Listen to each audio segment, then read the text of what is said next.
Olá pessoal, tudo bem? Hoje eu vou falar de um aspecto bastante importante nas investigações de homicídios: a determinação do tempo da morte. Dependendo do estado do corpo da vítima, do cadáver, existem métodos específicos que nos permitem determinar o tempo da morte. Eu vou tratar especificamente de um método que nos capacita a determinar o tempo da morte quando ela ocorreu recentemente, ou seja, nos casos em que o cadáver, o corpo da vítima, foi constatado logo depois do homicídio. Eu vou falar de um método pouco utilizado, o que a meu ver é um erro. Vocês vão perceber, ele é extremamente simples e nos oferece resultados bastante interessantes. Ele é conhecido como Lei do Resfriamento de Isaac Newton.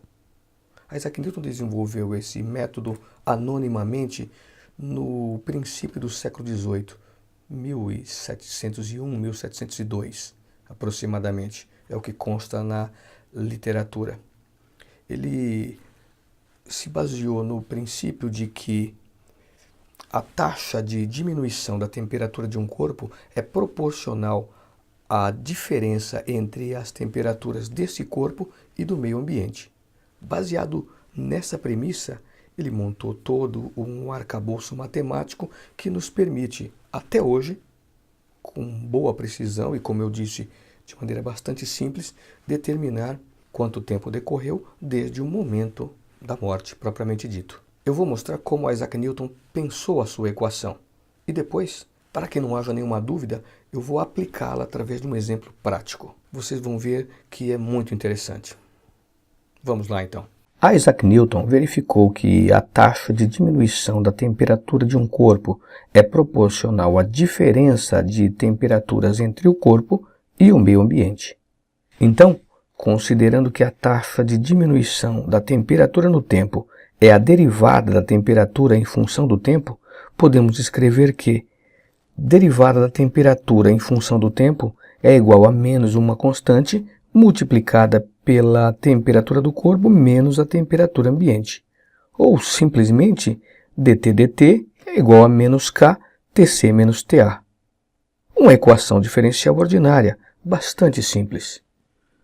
Resolvendo a equação, nós obtemos que temperatura é igual a temperatura ambiente mais uma constante C multiplicada por E elevado a menos Kt. Para determinar o valor de C, vamos admitir que, quando o tempo é igual a zero, temperatura é igual a T0, temperatura inicial. Vamos substituir isso na equação. Vejam como fica.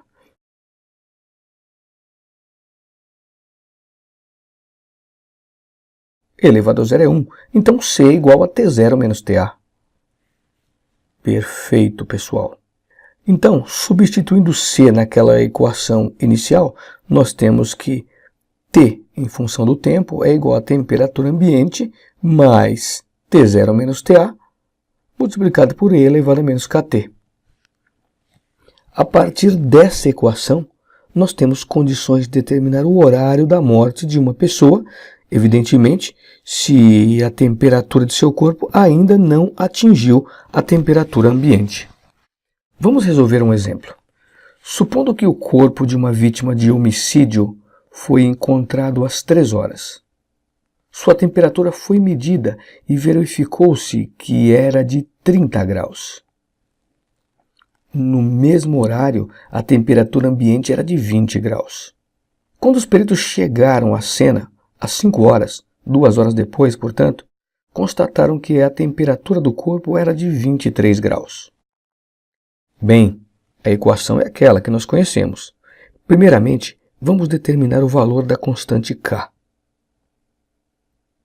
Substituindo os valores, obtemos que K é igual a 0,6. Bem, agora, através da mesma equação, vamos determinar o tempo da morte.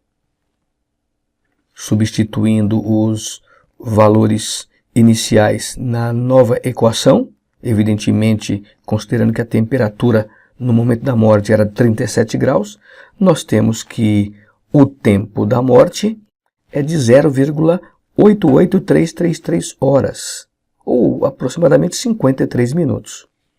Ora, pessoal, a morte ocorrera 53 minutos antes do corpo ter sido encontrado, quando sua temperatura era de 30 graus.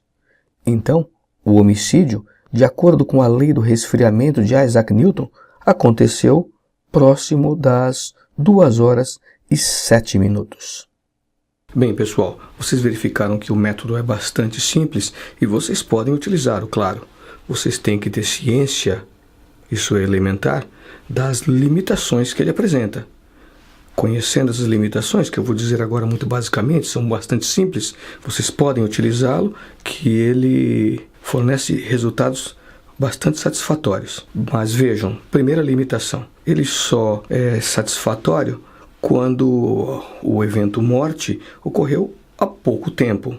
O que é há pouco tempo? Há tão pouco tempo que a temperatura do corpo que está sendo analisado, do cadáver, ainda não atingiu a temperatura ambiente. Se a temperatura do corpo atingiu a temperatura do meio ambiente, eu não posso utilizar esse método. Bem, essa é a primeira condição. A segunda condição, o isolamento do corpo, do cadáver, tem de ter sido o mesmo, não pode ter sido alterado desde o momento da morte, porque se esse isolamento for modificado, a taxa com que o corpo perde calor se modifica. E se a taxa se modifica, o método não pode ser utilizado. Então, se, por exemplo, o cadáver foi constatado e alguém cobriu o cadáver com um cobertor, ora, o cobertor é um isolante, a taxa com que o calor passou a fluir a partir do corpo foi reduzida. Então, o método não se aplica. E o terceiro ponto, a temperatura ambiente, o método pressupõe que ela permanece constante. Talvez esse seja o aspecto mais complexo. Então, eu indico o método para ambientes internos. Conhecendo essas condições, eu posso utilizar e devo utilizar esse método. Ele é bastante simples, volto a dizer, e nos fornece resultados bastante interessantes. Perfeito, pessoal. Se vocês tiverem alguma dúvida, deixem aí que eu respondo. Deixem o seu like nesse vídeo, que é muito importante para mim. E, claro, compartilhem. Até a próxima, pessoal.